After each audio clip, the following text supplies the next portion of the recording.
On, fight till the end. Honor and glory you must win. So fight, fight, fight for Washington State and big.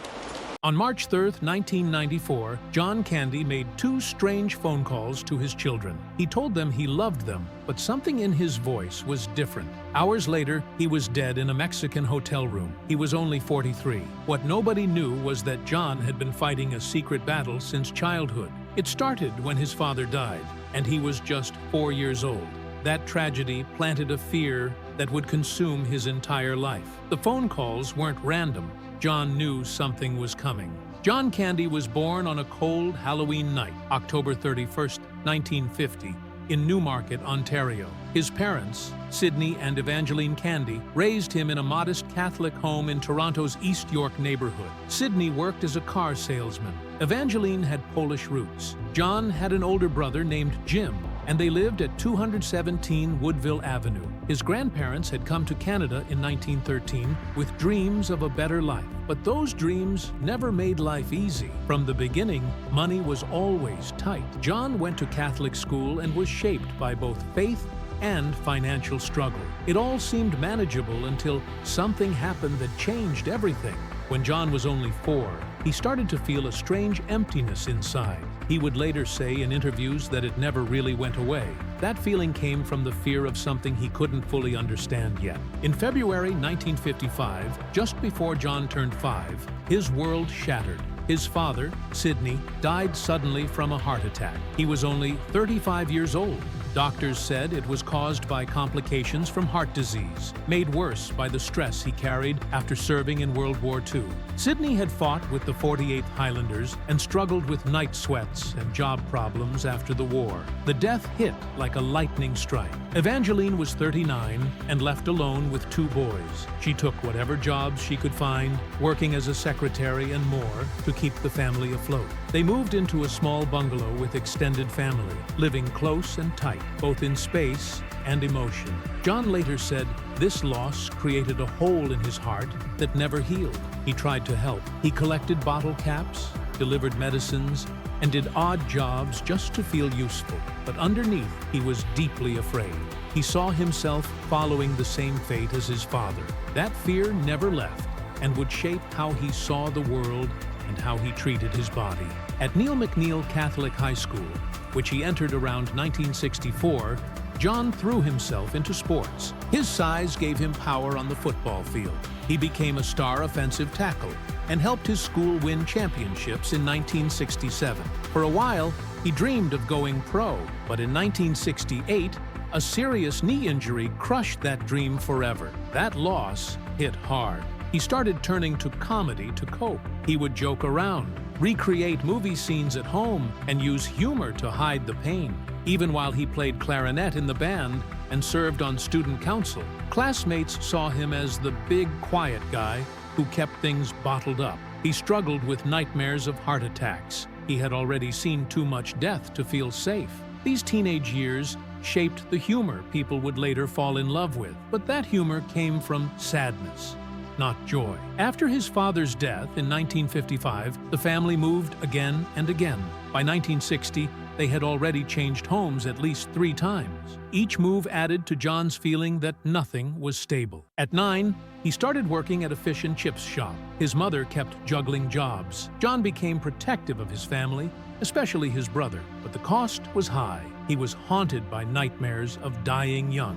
In a 1989 interview, he called it a genetic curse. These fears made him shy in public and deeply loyal to those close to him. That loyalty would show later during his SCTV years, where he never let ego get in the way of friendship. In 1969, at just 19, John entered Centennial College in Toronto to study journalism. He wanted something steady, but fate had other plans. While helping out with a local play, something inside him clicked. Acting made him feel alive in a way journalism never could. In October 1971, he landed a small role in the play Creeps by David Freeman, earning $40 a week. That was all it took. He dropped out of college and chased the stage instead. Around this time, he met Dan Aykroyd. The two became friends while working on theater tours. By 1972, John was acting in children's plays with the Caravan Theater, traveling during summers and making kids laugh. He even turned down a toothpaste commercial to stick with acting. It wasn't about money anymore. Acting became a lifeline. That same year, he joined the Children's Theatre in Toronto, making $25 per show. He played silly roles for kids, often pulling characters from his own fears. His idol was Jackie Gleason, who made big guys feel seen. Gleason's comedy felt real, and John connected to that deeply. In a twist of fate, he got the Children's Theatre gig after Dan Aykroyd passed on it. They ended up living together, sharing tiny rooms and big dreams. John weighed over 300 pounds by then and often got rejected for his size. But acting helped. It gave him an outlet for pain and sadness. His characters became a shield. Slowly, his sadness became art. In early 1973, at 22, he auditioned for Second City, Toronto. They didn't accept him right away. They sent him to Chicago instead, where he trained under Bill Murray for a year. When he came back in 1974, he joined a group that included future stars like Eugene Levy, Gilda Radner, and Catherine O'Hara. The troupe was struggling. It had nearly gone bankrupt twice. John didn't just perform sketches, he poured himself into them. His comedy came from real places, from his fears of being alone, from growing up too fast. He once said that he didn't just want people to laugh, he wanted them to feel. That's what made his work so honest. During those years, he made less than $100 a week, but he didn't care.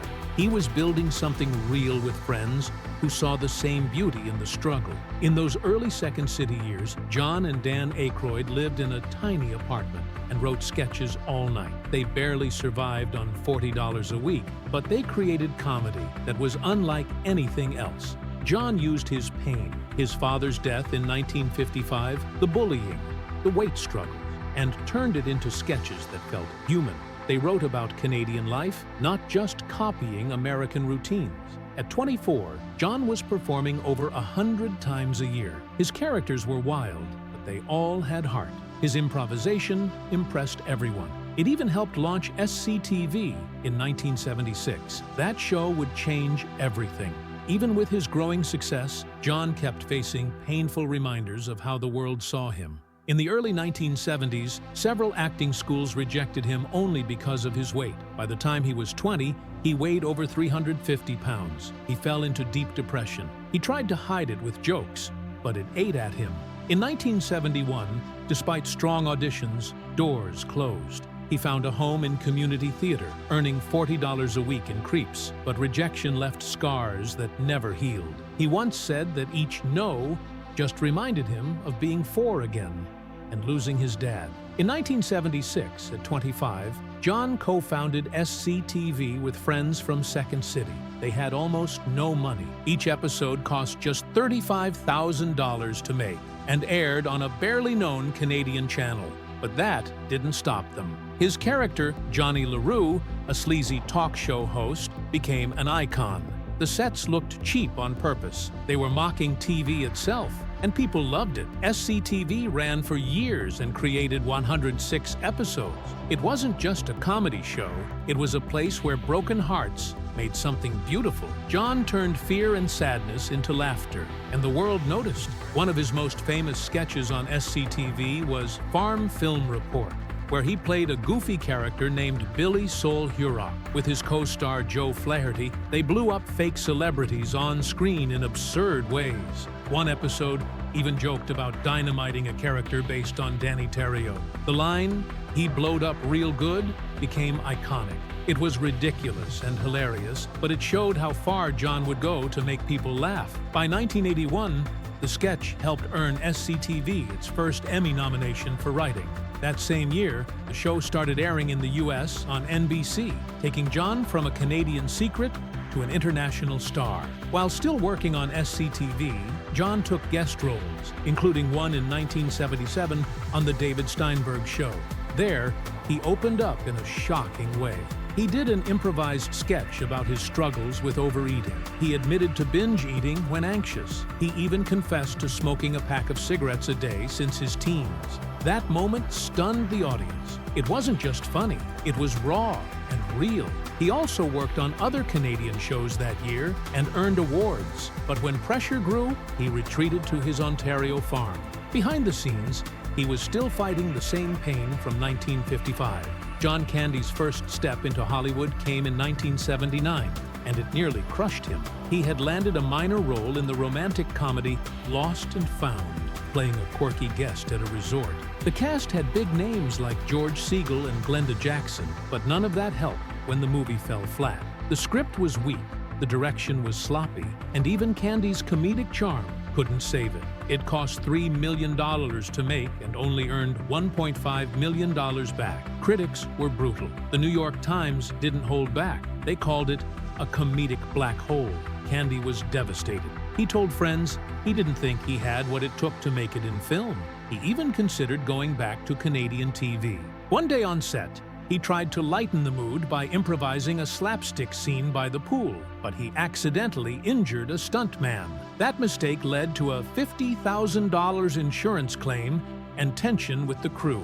By 1980, he was barely making $500 per episode on SCTV, and Hollywood was already pushing him into the box of the funny fat guy, a label that would stick to him for the rest of his life. Things began to change in 1980 when he appeared in The Blues Brothers. He played Burton Mercer, a no-nonsense parole officer, but the chaos off camera was even bigger than what made it into the film. John Belushi's drug use was out of control, and Candy got pulled into that whirlwind. During the filming of the famous high-speed chase through Chicago, they wrecked over 100 cars and burned through $10 million, nearly a third of the budget. Candy started using cocaine more frequently, introduced to it during those long nights of partying with Belushi. One night, he blacked out and missed an entire day of filming. The director, John Landis, was furious and almost replaced him. Candy was gaining weight from stress eating and losing control of his health. Even though the movie earned over $115 million and made him a recognizable name, it also deepened his addiction. By 1985, he would end up in rehab for the first time. In 1981, Candy took on the role of Ox in the comedy Stripes. His performance was brilliant, and the movie was a hit, making $85 million on just a $10 million budget. But behind the scenes, things weren't so funny. The director, Ivan Reitman, told Candy to lose 30 pounds in just 2 weeks or risk being cut from the film. It wasn't in his contract, but the threat was real. When Candy couldn't meet the demand, Reitman insulted him in front of the crew, calling him a lazy slob. Candy locked himself in his trailer for 6 hours, smoking non-stop and crying. Bill Murray stepped in and said if Candy was fired, he'd walk off the film too. That loyalty saved Candy's role, but the emotional damage was done. He tried a crash diet afterward and lost 15 pounds, but it caused heart palpitations. That same heart would fail him in 1994, taking his life at just 43. That same year, Candy lent his voice to the animated film Heavy Metal. He was alone in a sound booth in Toronto on July 15th when he suddenly felt his chest tighten. He collapsed, panicked, thinking he was having a heart attack. Medics had to give him oxygen, and production stopped for 2 days. He had been asked to perform 50 voices in one session, but he was exhausted, barely sleeping 3 hours a night. The cocaine he picked up from the Blues Brothers days was still in his system. After the incident, doctors said it was a full-blown anxiety attack. He was given Valium, which he'd continue using for years. Even though the film brought in $20 million, Candy came out of it more fragile than ever. He began binge eating again and gained 25 pounds from stress. In 1983, Candy's role in National Lampoon's Vacation was supposed to be small but memorable. He played a theme park security guard and went off script with a wild monologue that turned a 2-minute scene into 10. The studio wasn't happy. Executives called his work unprofessional, and he nearly got fired. Then things got worse. During a reshoot, Candy tripped Chevy Chase by accident, causing an injury that delayed filming. Chase exploded at him on set, and Candy was shaken. Still, he kept pushing, earning just $100,000 for the role.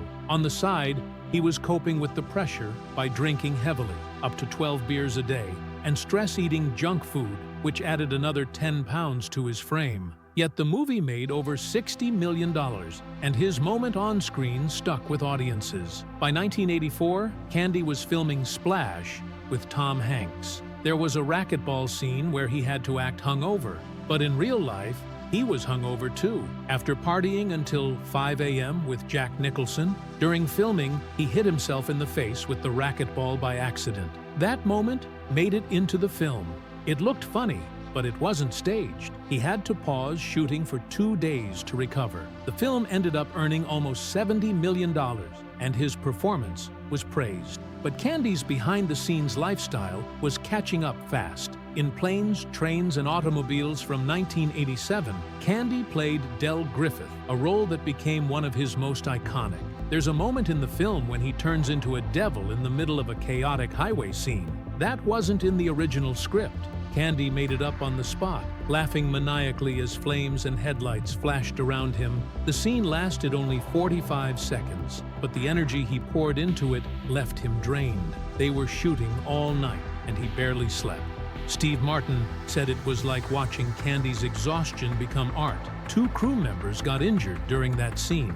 Candy was gaining weight again, struggling to keep up with the pressure. While working on Spaceballs in 1987, Candy had to wear a heavy animatronic costume as Barf, the half-man, half-dog character. The tail, which was controlled remotely, malfunctioned and whipped a crew member's hand, requiring stitches. Candy was already uncomfortable in the 15-pound suit and sweating through 14-hour days. The guilt hit him hard. He started eating 5,000 calories a day just to get through it. His improvisations helped save the role, and the movie made $38 million, but he never fully shook the shame from the accident.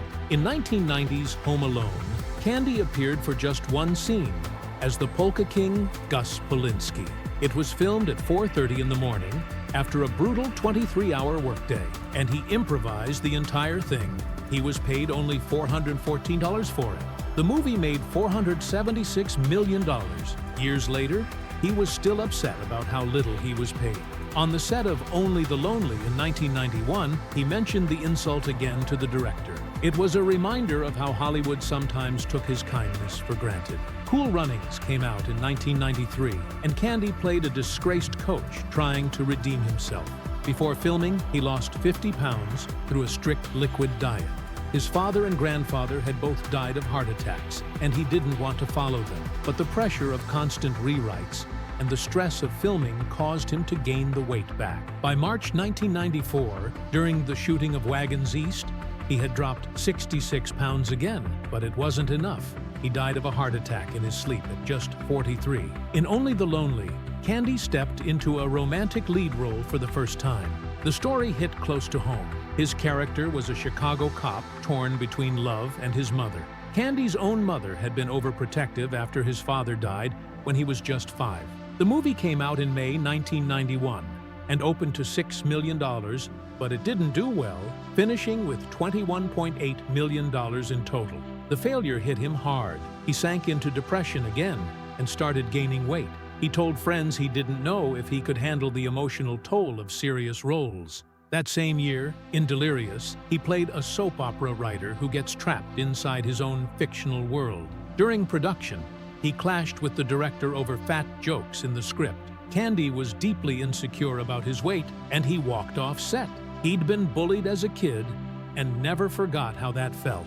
The film cost $18 million to make and only earned $5.5 million.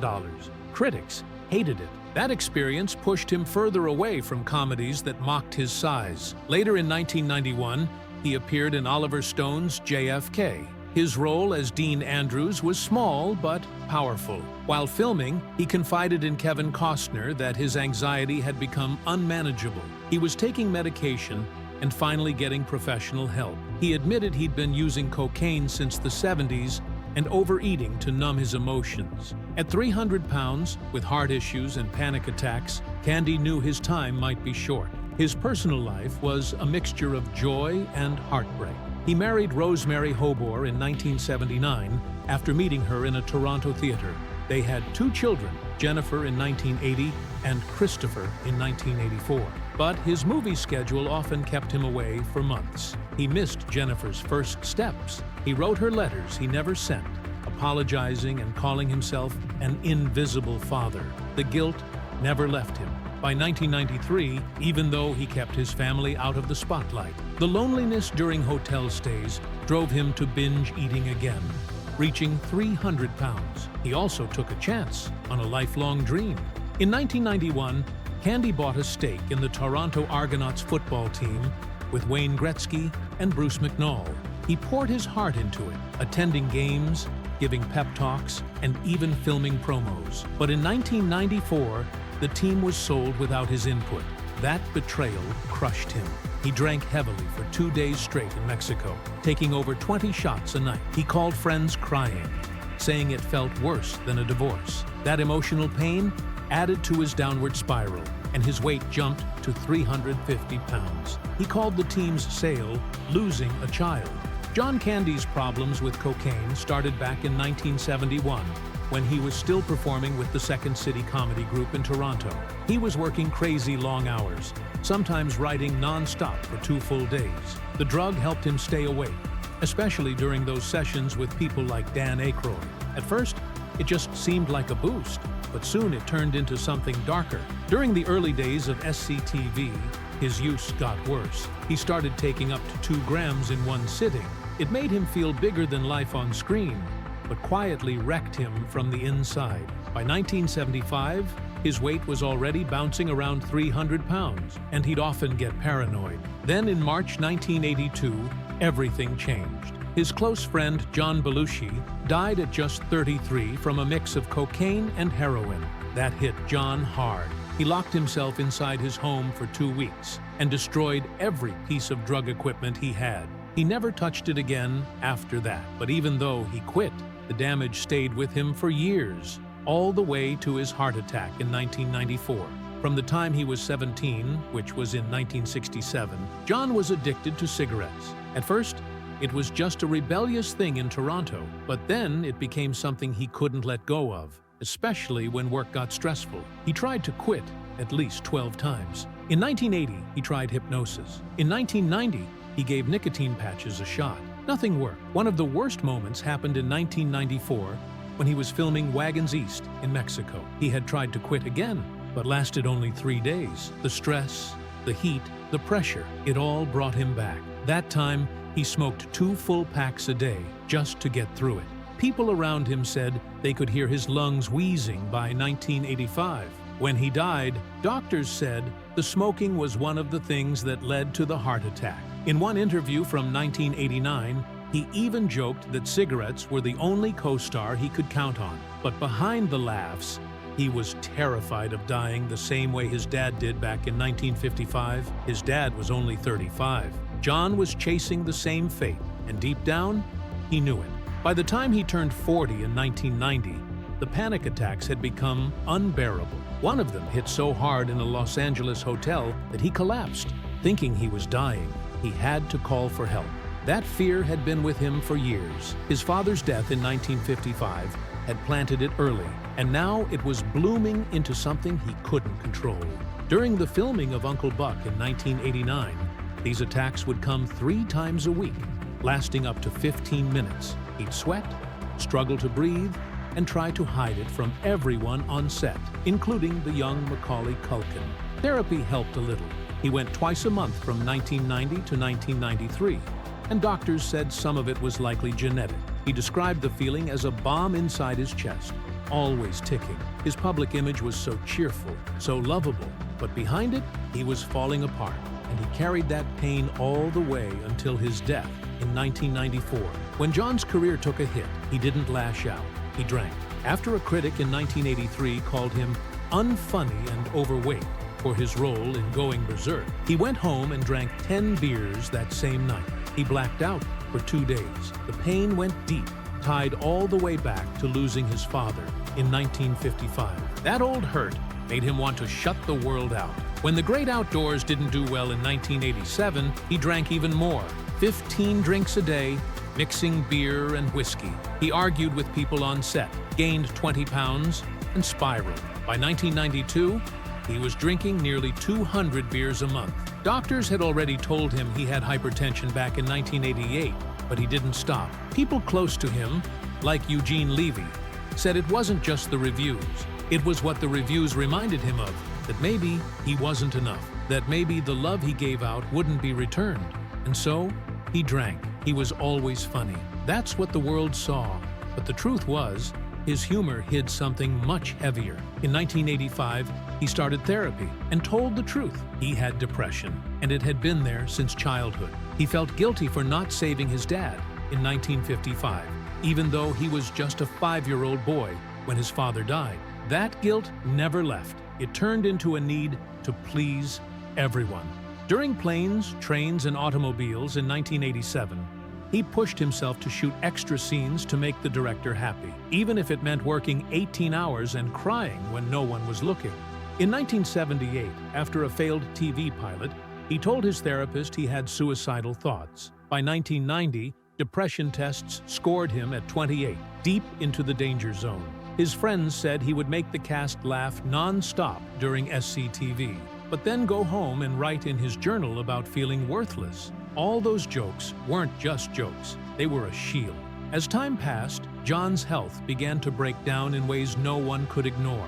On March 4, 1994, while filming Wagons East in Durango, Mexico, he died in his sleep from a heart attack. He was only 43. He had been smoking for 26 years, since he was 17. He never fully gave it up. The obesity made it worse. During tough times, like after the 1991 disaster, nothing but trouble, he'd eat even more. In 1993, when the Toronto Argonauts lost, he spent 2 days drinking tequila. All that stress, all those emotional binges stacked up. Some believe he had sleep apnea too, which made his heart work harder every night. One shocking detail came out later. He was using a sleep machine on set, but still sneaking food at night. The autopsy confirmed it. He'd sometimes weigh more than 375 pounds. His weight was a lifelong fight. It never stayed steady. Some years it was 275.